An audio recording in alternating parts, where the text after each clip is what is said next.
yoo jijjiiramaaf kaata ta'e wanti si dhaabu tokko iyyuu hin jiru. Kanaaf jijjiirama fiduun salphaataa gatii si kaffalchiisa. Gatiin ati kaffaltuu fi injifannoo ati galmeessitu yeroo ilaalamu waliin argu waan ta'eef injifannoo sana laalaa deemta. Akkuma namichi odoo deemu karaa halkan itti dhufee waa harkaa bu'an soqee dhabe hin taa'in soqe homaan agar odoo taa'u hirribni qabdeet rafeen ol ka'u ji'atu baheef ji'a ollaalee bahee lafa raallatu waan jalaa bu'e sana argate ollaalee ji'a abboo ol ta'e isin jechuuf duraanuu ol taate bareedi isin jechuuf duraanuu bareedde achumas haa tursiisuu jeenyu. Kadhannaa keenya yeroo dheeraati bara ammaa kana keessatti deebii kadhata keenya kana duraa sana Waaqayyo nuu deebisaa jira jedheetiin kan yaadu. Tokkummaan Oromoo karaa biraatiin hin dhufu, karaa diinagdeetiinis, karaa wal jaalalaatiin, karaa sabaa fi yookaan naannoodhaan godinaan akkasumaan amantaan addaa wal fa'uutu taane tokkummaadhaan waliin sochoonee diinagdee keenya gara fuulduraatitti akka guddisnu. Namni abjuu qabuuf yoo gatii baasee galma ga'uu akka danda'u, abjuunsaa sana fiixaan baasuu akka danda'u, of kennee yeroo hojjetu namni abjuusaa tokko galmaan ga'uu akka danda'u nama guddaa kanarraa kana baradheera. Wayyuu Holistic Media. Tokko ida'uu saddeetii ni caala sagal. Maan jechuu laata? Yooyaa kabajamtoota hordoftoota Wayyuu Holistic Media hordoffii fi yaada nuuf kennaa turtanii fi ulfaadhaa wayyooma. Ammal hordoffiin teessan nu faana hin hafine viidiyoo keenya immoo sheer tolchaa namoota biraa nuuf ga'a. Wayyuu Holistic Media. Maarri arda turtii keenya ka ta'u hin yaadattan yoo ta'e viidiyoo kanaan dura dhiisaa turre irratti hojii maatii fi tajaajila keessa isa kamtu dursa barumsa jedhu karaa obboleessa keenya obbo Bariisoo Magaadaatiin kennamaa tureera. Warri ilaalin duuba deebitanii miidiyaa keenyarraa argachuu hin dandeettanii akka carraa ta'e bifa wal fakkaatuun namoota amantaa fi tajaajila hafuuraa keessa jiranii adoo jajjabeessu dhaabbata tokko dhaggine. Dhaabbatichi African Holding Group jedhama. Kaapitaal hawaasummaa walitti hidhuun abbootii aksiyoonaa miliyoona 20 walitti qabuun kaampaanota 150 carraa hojii uumuu fi karoorfatee hojiirra ka jirudha. Karoora kan ammoo salphisuuf falaasama jalqabarra isiniif kaasee tokko ida'uu saddeetii ni caala sagal kan jedhu qabateetii ka socho'aa jiru. Mee falaasamni kun maanii? Dhaabbatichi immoo maa irra akka jiru hundeessaa dhaabbata kana irraa obbo Darajjee Maamuyyee irraa dhageennee deebina. Ani maqaan koo Darajjee Maamuyyee Guutuu jedhama. Waamicha keenya kabajdanii nu dhufuu keessaniif gammachuu guddaa qabna. Baay'ee isin kabajnaa isin galateeffannaa ulfaadhaa jenna. Addanatti kan waanne abbootii amantaati. Amantaa musliimaa waaqeffannaas haa ta'uu, kiristaanaa ta'uu, pirootestaantii haa ta'uu, ortodoksii haa ta'uu namoota kanaati kan waamne.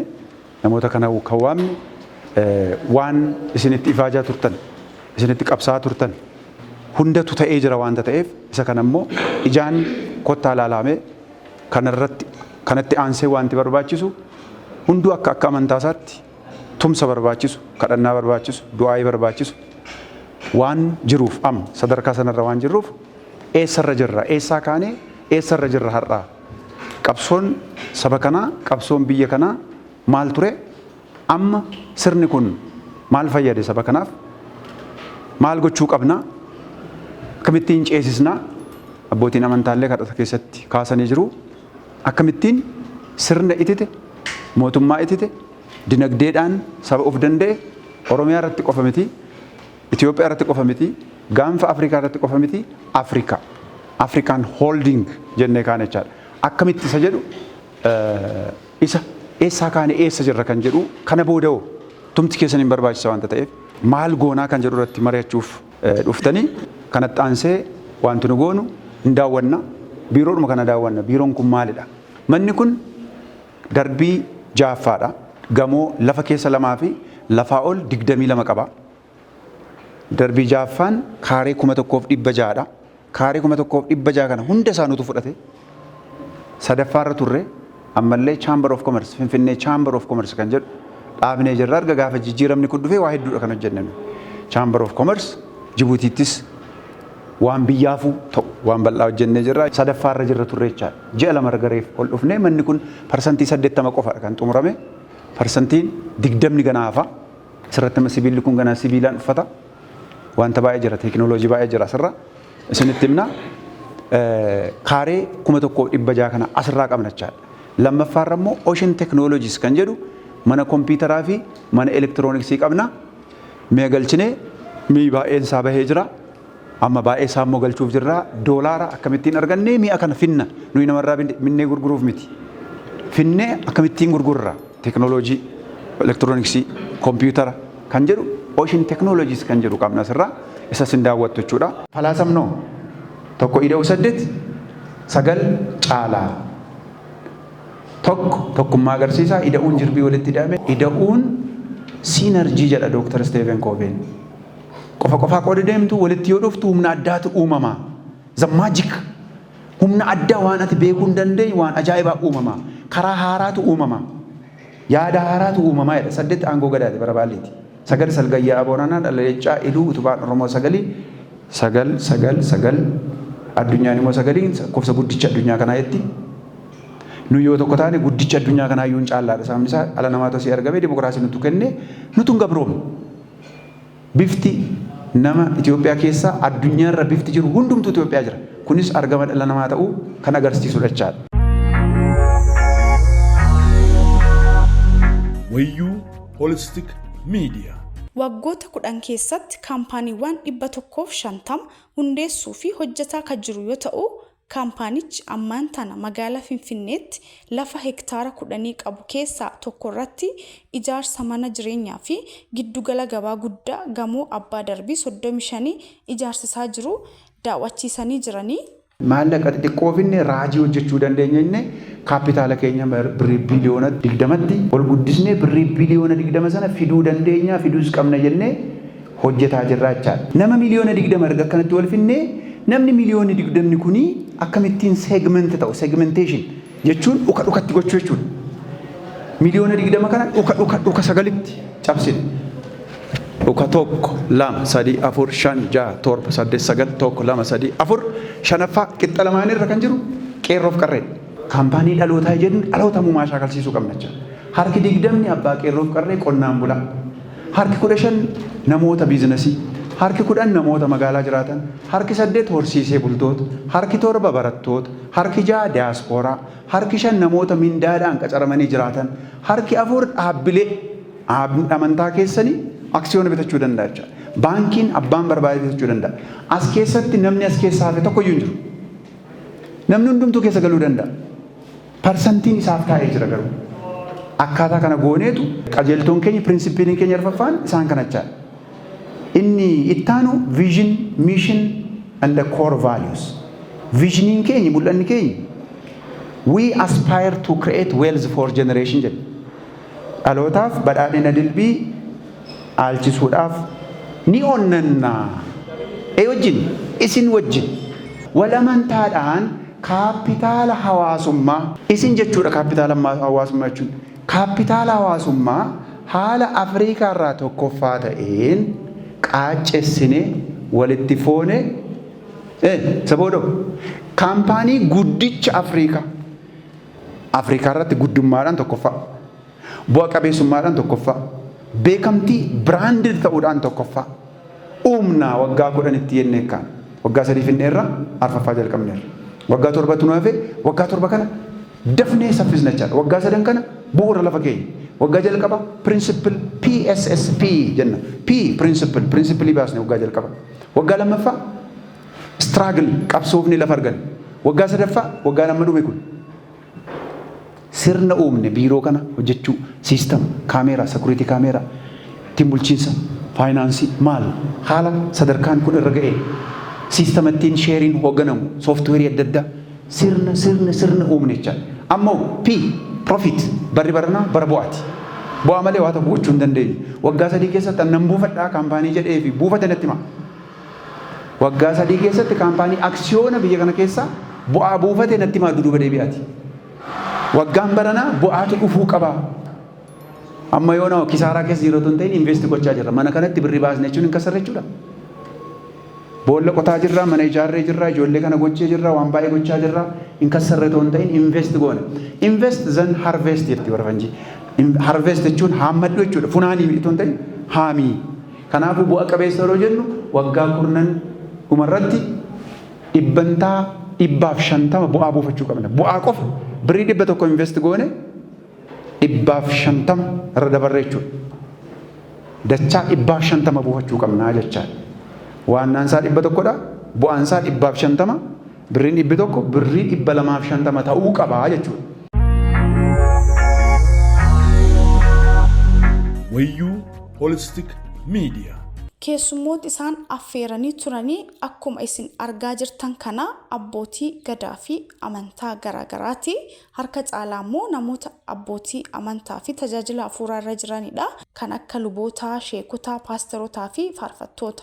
Yeroo daawwannaa fi marii bal'aa ture achirratti yaadi karaa dhaabbata Afrikaan Holding Groupiitiin ka'aa ture. Sabi keenna abbootii amantaa dabalatee jireenya gaarii fi ammayyaawaa ta'e jiraachuu qaba hin danda'allee badhaadhinni irra hafaan ni danda'ama yoo wal qaban yoo waliin hojjanne yoo wal dhageenye ka jedhuu fi guddoo immoo hamilee kan namatti horu ture. Galma sagal qabna. Galma sagal tokko nama miliyoona 20 neetwoork gochuu kaapitaala biliyoona 20 fiduu kaampaanii 150 bisaa wal dhaabuu nama 155 dhaabbiidhaan qacaru waggaa 10 keessatti jechuudha. Abbootii aksiyoonaa 150 leenjii biizinasii fi intarpiroonarshiippii leenjisuu. Abbaa aksiyoonaa kan hin taane leenjisu. Abbaa aksiyoonaa kan ta'e leenjisna. Addunyaan akkamittiin raaste? Biil Geet akkamittiin Biil Geet ta'e? Akkamittiin waan sana uume? Elon Musk akkamittiin mankuraakurii ol deemsisee addunyaa kana qabe? Alibaabbaan akkamittiin godhe? Hyundaiin akkamittiin? Samsungiin akkamittiin? Inni jedhu leenjiin addunyaarra waan jiru hundumaa ilaallee harkaa qabna leenjisuu dandeenya jechaadha. Isa kana 150 kenninaa. Listroo 150 gurmeessinee hojiitti galchinaa kana jalqabnee jirra. Mana 500 ni ijaarra waggaa 10 keessatti isiniin jedhan danda'ama? Sagaleen keessa humna qaba waan ta'eef. Miliyoona 20 walitti fiduun hin danda'amaa jechaadha. Bakka ijaarsa giddugala gabaa akkasumas biiroo fi kaaffee dhaabbatichi bifa ammayyaa ta'een ijaaree daawwannaa tolchaniiranii. Wayyuu Holistic Media. Kun Kodeekoo kaaffee fi reestooraantii lakkoofsa 2 kun. Lakkoofsi tokko Shaggar jira Gafarsaa Gujee jechuudha naannoo kellaa gamoo guutee irra ture amma misoomaaf jedhee karaan gaafa diiguu kaaree 1,500 gara biraa kireeffanneetu kaaree 400 irra mana qubate arganne bilookii 4 itti daballeetu amma hojjetamee xumuramee meeshaa guurreerachaadha. Tokkoffaanis jira kun lammaffaadha. Sadaffaan immoo iddoo ijaarsa gamoo keenyaati. Akkumatti Kodeekoo kaaffee fi reestooraantii 3 takkumatti banne. Asitti wanti ajaa'iba ta'u ijoollee durbaa iddoo kanatti argitan ijoollee kutaa 12 bara eengaddaa kutaa 12ffaan hin milkoofne jedhan isaantu milkoofne tun ta'in biyyatu milkoofne isaantu kufe tun ta'in biyyatu kufe. Ijoollee 24 Oromiyaarraa waajjira mootummaa Oromiyaa wajjiniin kaabinee Oromiyaa wajjiniin wal taane xalayaadhaan ijoollee 100 xalayaadhaan as waamnee finnee ji'a 4 baratanii ji'a tokko immoo appaarentii ba'anii hoteelii fi industirii irratti baratanii ijoolleen 24 ijoollee durbaa asitti daaltan kun hundi isaanii leenji'anii nu immoo ijoollee 24 isaanii iyyuu asitti qacarree jechaadha. Ixaadhaan kaaffee tokkoffaa irratti lammaffaa fi sadaffaa irratti hirree ijoolleen 24 godinaalee Oromiyaa hundarra iddoo kana jiru jechuudha. Takkaatti kaaffeen kun qofti 150 ta'uu qaba inni. Asitti hoogganaa nama cimaa asirraa qabna. Gubbaarraas qabna iddoo sanaas qabna namni sadan isaaniiyyuu of jalatti kaampaanii 50 Kodeekoo kaaffee fi reestooraantii qofa takkumatti 150 gochuu qabna godinaalee Oromiyaa hunda irratti takkuma bahuu qaba jenna. Bu'aan waan kana yeroo laaltan ajaa'ibadha. Ji'a tokko keessatti birrii 200,000 300 otoo guutummaatti hin jalqabiin jechuudha. Hanga miliyoona tokkotti hanga 500,000tti buufachuu danda'ama jedhamee kan laalame bu'aa guddaa argaadha. Amma gara biirooleen afaana kottaa. Iddoon kun iddoo biizinesi adiministireeshin obbo Salamoon itti aanaan tokko iddoon itti hoogganudha jechaadha. Kun kutaa isaati iddoon kun immoo iddoo gurgurtaati. As jala dipaartimentii 3 jira. Tokko maarkeeting daayirektarii jira, seels daayirektarii fi biraand. Mana kana yeroo laaltan kalariidhaan qulqullinaan yaadi sammuu keenya keessa jiru sabni kun xiqqoo miti biyyi kunis xiqqoo miti. Kun gamoon amma markaatootti Taklaayimaanootti ijaaruuf jirru isa kana. Gamoon kun lafa keessa 4 lafa olitti 35 gamoo 5 jechuudha. Gamoon lafarraa fi 4 G+4 jechuudha. Lafaa ol hundi isaayyuu hektaara tokkorra qubata. Hektaara tokkorra qubata. Inni kun wiirtuu biizinasiiti. Kaaree meetira 40,000. Lafa keessa 4 hambiraa ta'eetu lafaa ol G+4 qofti hektaara tokkorra akkuma jirutti qubatachaadha. Inni kun kaaree 40,000 wiirtuu biizinasiiti.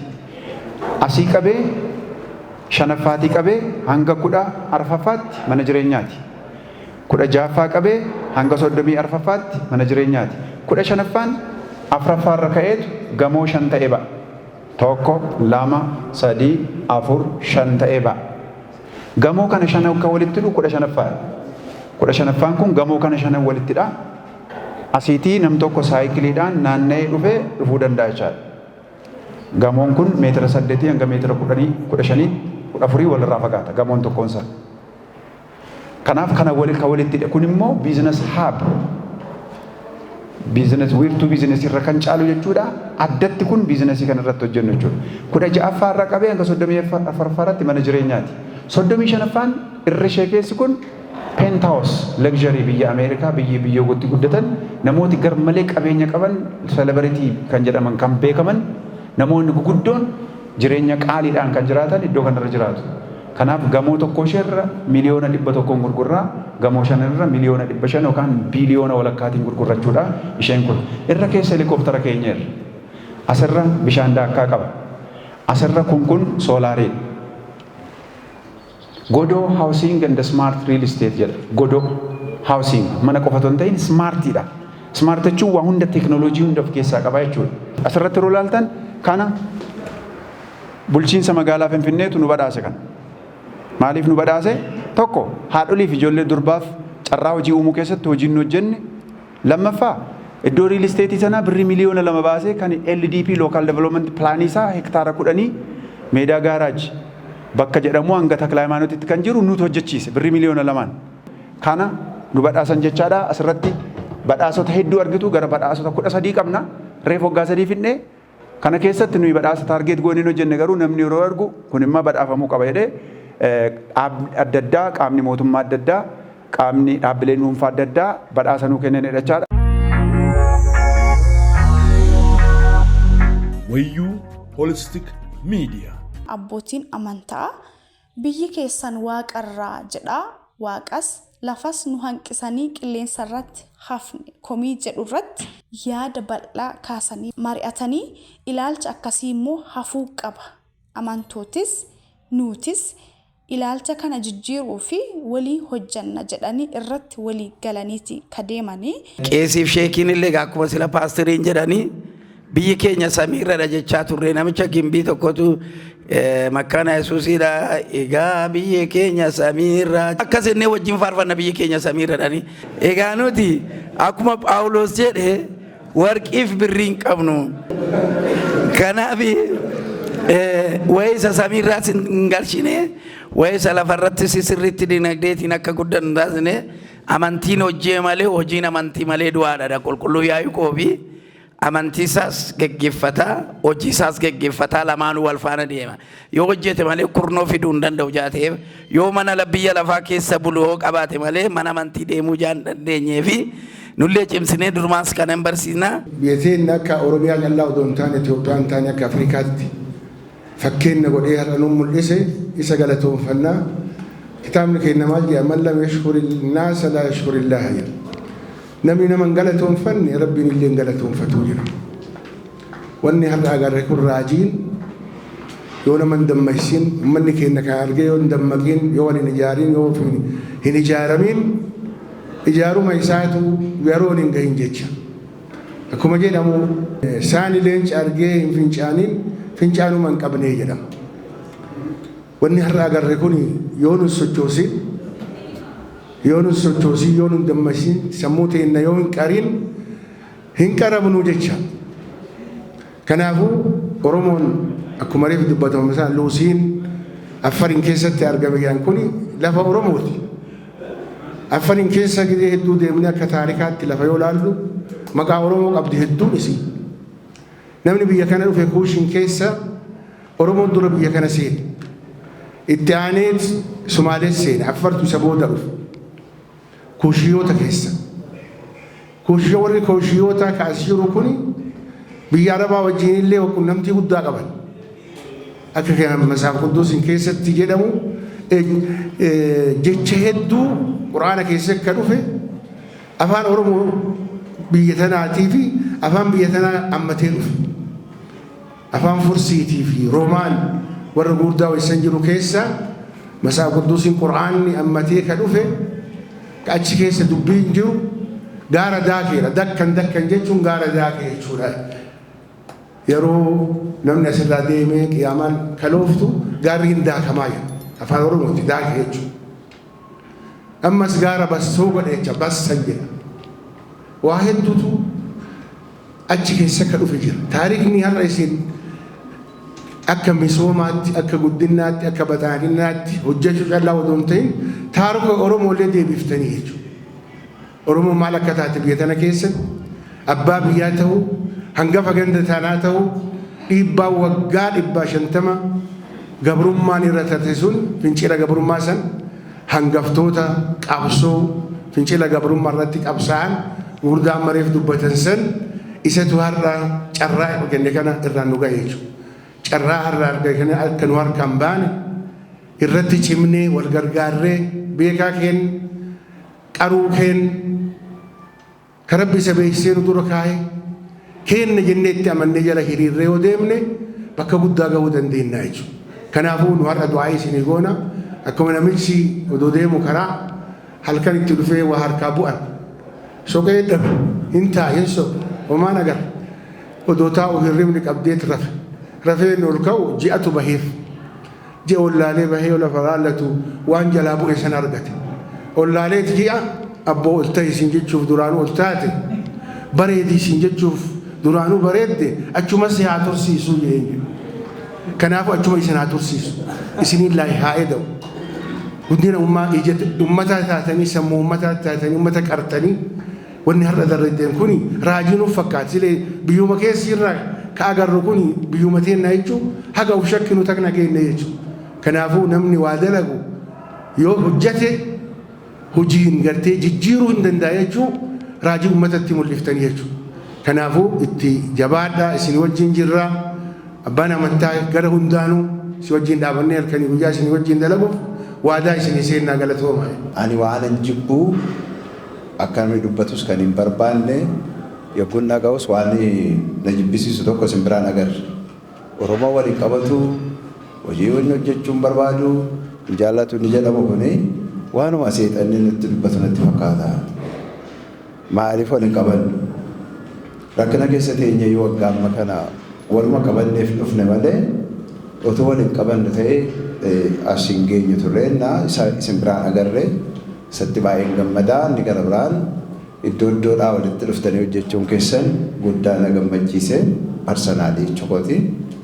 Inni kun immoo cimee wanti fufuu qabaasa jedhuun qaba. Gara biraan garuu waan jala muree dubbadhu ani lubaa namoota baay'ee duran dhaabadhaa sila sinillee namni 8 amma nama 8 jettanii nu garuu kumaatamaan kan lakkaa'amu nama nu qabna. Jara kanaatti dubbadhee fidee akka nu qaanessine sasanitti dubbachuun barbaada. Kaaneerraa inuma deemna Waaqayyo haala nu mijeesseera. Si'a tokko haala keenyatu wallaala malee nama tokko mallee lafarra hin jiru. Waggaa 2-3 booddee kun argu abaloo kana godheetu naan jedha. Ammas dabalee waggaa 3-4 booddee gaafa argu isuma natti himu. Almost iddoo tokkotti staak godhe jechuudha. Rakkina qabnu dhiisneetu gara fuulduraatti carraanuu baname kanatti fayyadamuun nurra jira jechuu barbaadeen kana dubbadhe jabaadhaa sirriiba jirra. Humni keessan baay'ee nutti toleera dandeettiin keessan waan hundumaa saantifii gootaniin isin dhiyeessitan kun itti gammanneerra amanummaa keessanis cimsaa walumaan hojjennaa jechuudha fayyaa ta'a. Waaqayyo isin jabeessee isin dhaabee isin ga'ee akkuma namichi inni abbaa BMW kaampaanii sana geggeessu jedhu nama jijjiiramaa fi qabsaa'uu jedha. nama jijjiiramaaf qabsaa'u omtuuyyuu isa dhaabuu hin danda'u jedha. Kanaaf omtuu isin dhaabuu hin dandeenye hoduu xixiqqoo hin dhagayinaa. Akkasi waan guddaa yaaddan kan isin godhe Waaqa isa laalaa jabaadhaa isin jechuudhaa fi Waaqayyo isin eebbisu. Isa hundi keenya walitti makamnee akka nu guddattan akka wal qabannee deemnu miti wal qabattee laga jeetii mitiin qabattee wal qabattee laga jeetii wal jabeechinee akka uumaatti atuu haasofte saba nu addaa hin baasin maala nu adda baasin wal qabatanii waliin deemuun kun waa guddaadha. Wal qabneetu waliin deemne jechuun kiyyaafanii galatooma.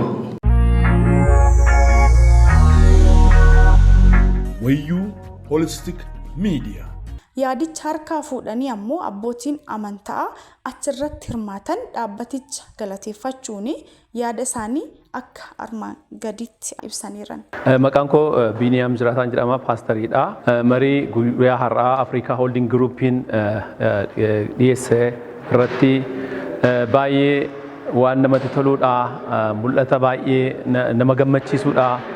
Do'annaa gooneerraa viizhinii yookaan mul'ata nu hiranirraa akkasumas immoo maree asitee gaggeeffame hundumaarraa waan baay'ee namatti tolu argadheera. Daawwannaa kanarraa waan guddaa baranneerraa waan hunda duraa like senterii commercial senterii naannoo markaatootti wiirtuu Finfinnee keessatti argachuun yookaan hundeessuun waan salphaa miti.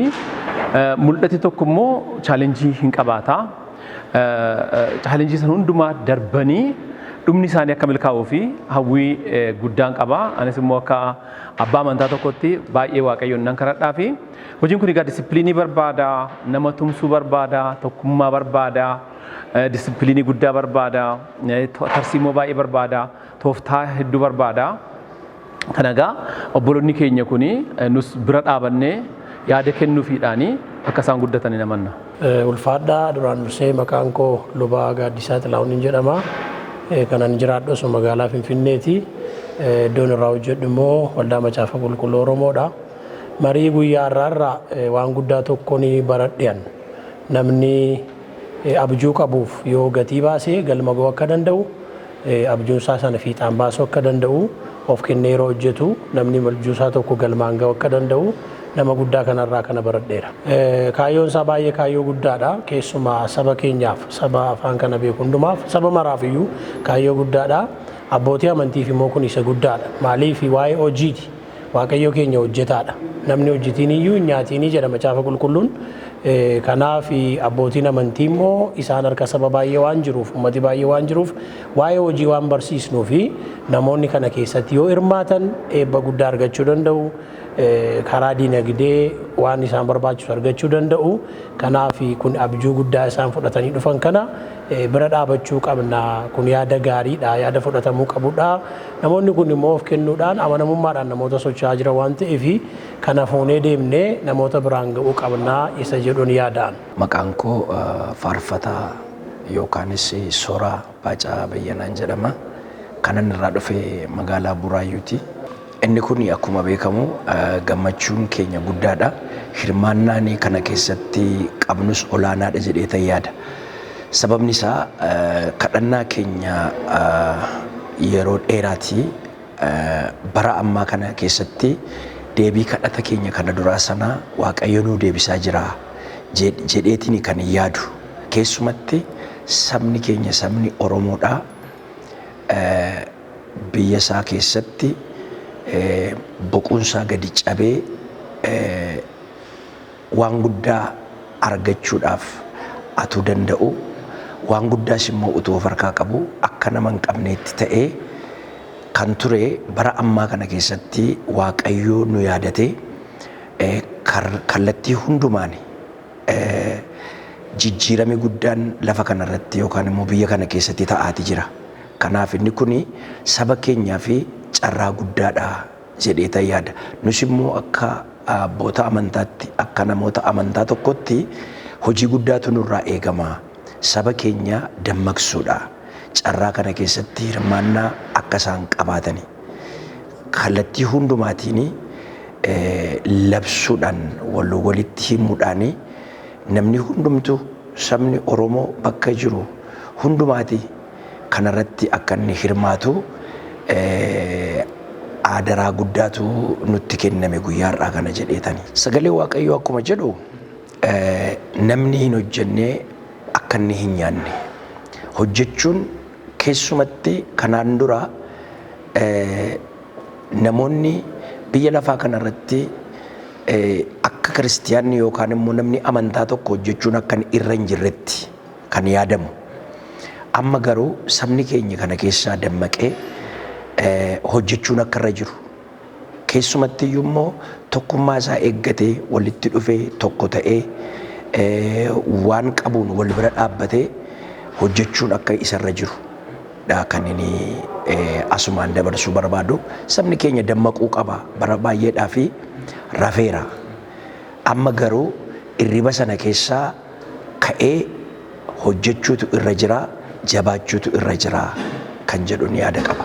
Maqaan koo Sheekh Muhammad Watticha Ganamuu jedhama. Iddoon irraa dhufe mana murtii shari'aa federaalaa irraa dhufe Afrikaa Holdingii 2015 irraa waliin kan jiru ta'uu ibsuu barbaada.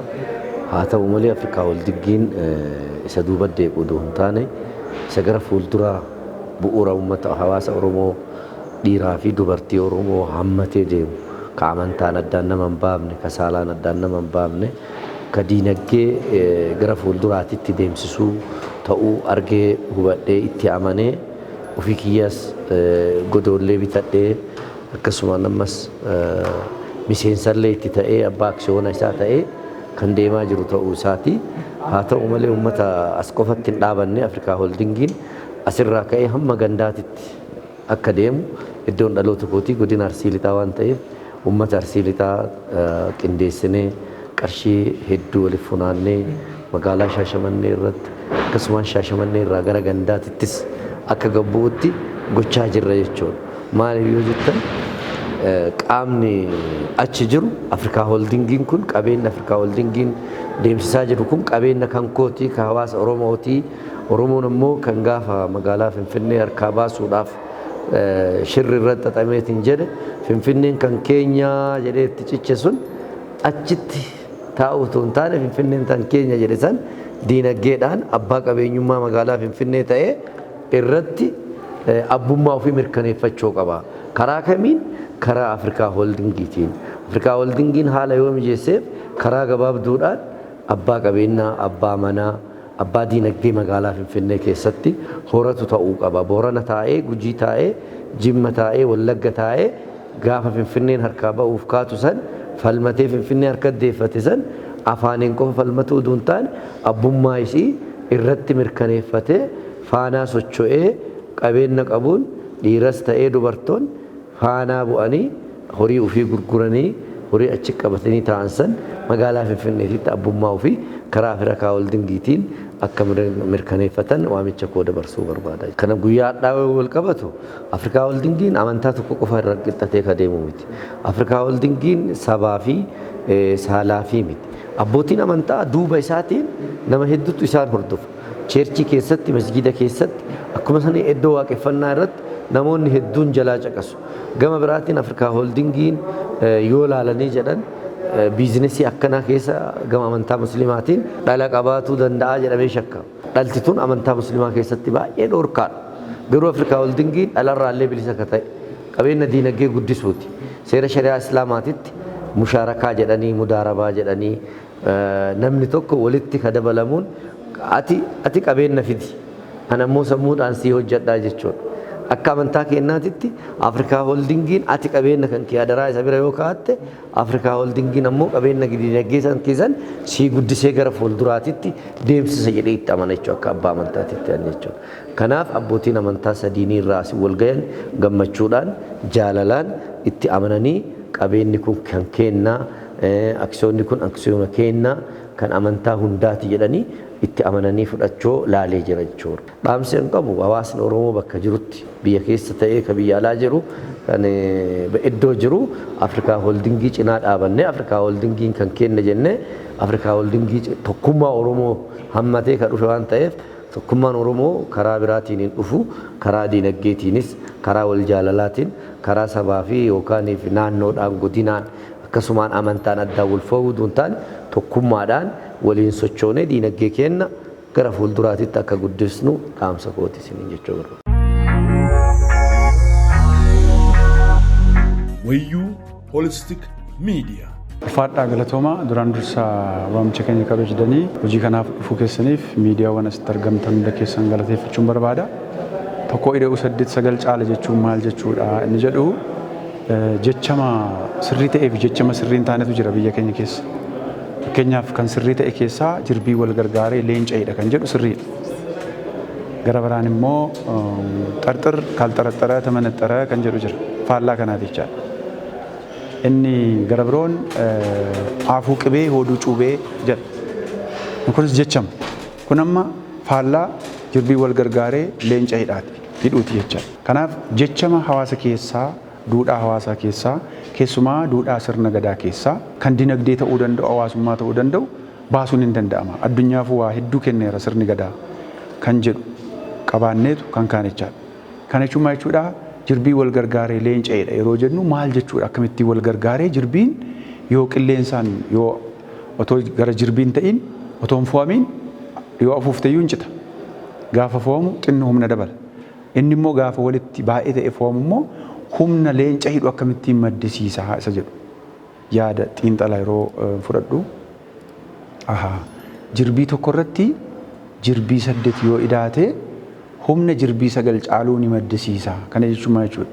Jirbiin tokkoffaan humni isaa qofaatti safaramee lammaffaa sadaffaa arfaffaa hanga 9tti kan jiran qofaatti humna isaan qaban safarree humna qofaatti kan ammoo walitti yoo idaane isa immoo dhiisne jirbiiwwan kana salganuu tokko irratti 8 finnee walitti yoo foone humna jirbiin walitti dhufee fo'ame kuni safarree warra qofaa fi isa kana yeroo ilaallu jirbii warra walitti dhufanii fo'amantu irra caalaa humna maddisiisa. Kana jechuun yaadi, beekumsi, maallaqi xixiqqoon, muuxannoon xixiqqoon jiru yoo walitti dhufee furdaa ta'ee waan dinagdee saba Oromoo qofa osoo hin ta'in, Itoophiyaa qofa osoo hin ta'in, Afrikaafuu fakkeenya kan ta'uu danda'u uumuu danda'a yaadama jedhu jechaadha. Gama biraatiin tokko ida'uu 8 jechuun nam tokko yoo xiqqaate nama isa amanu nama wal amanan 8 qabu jechuudha. Namicha isa tokko duwwaa yoo qaban namni 8 inni immoo hin fida.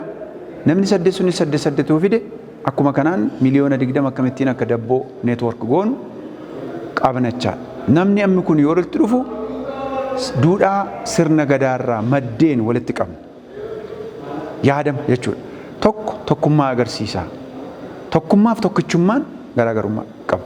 አንድነትና አንድ አይነትነት ሰየን ይቻ አንድ አይነት ይምርባል አንድነት tokkumma አንድ አይነት ተው እንደንዳም ገሩ ያደደዳፍኔ tokkummaa ኡሙን እንደንዳም ሐለ ከናን ዲነግዴ ኢትጂሩ ደንደኝ ሰደት በረባሊት አንጎ ገዳቲ አንጎ ስርነ ገዳይቹ ሰገል ሰልገያ ቦረና አለንጫ ዱዳ ኦሮሞ ኬሳ ያዲ ፉደን ኩን ገረ ዲነግዴ ተዋሱማ ትጂሩን እንደንዳማ kan jedhu jechuudha.